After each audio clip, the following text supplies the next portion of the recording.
Hey everyone, a video on what spares we take. I've just put quite a long detailed one together. It's going to go out on 4x4 Adventures tonight, Sunday night, or whatever day it might be, whenever you happen to see this video one day.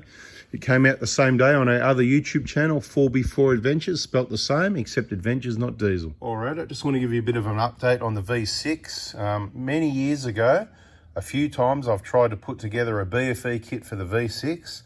And the problem is, you get one or two people going, oh, how about us? And you think there must be hundreds or thousands. And once again, it's proven that there just isn't, okay? So I've sourced some bearings. It's been a bit difficult. There is one that's very difficult. Have a look at this thing to get our hands on. And I'm saying I need some volunteers. I need some guinea pigs in the workshop here. And of course, everybody with a V6 is quiet. So it's not looking good for the V6 BFE kit. If you specifically want something, you can contact me and ask me, and I might be able to put something together for you. But it seems there's a number of different bearings, even for the same vehicle sometimes, some slightly different setups. Even when the part number's the same, different bearings in the box.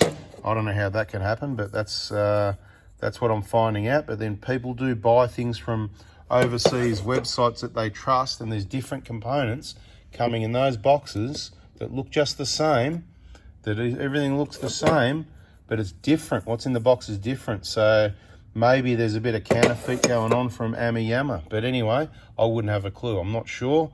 Just saying, same part number, different parts in the box. Bada bing, bada boom. Not looking good, V6 BFE. Stay tuned. Catch you on the next one.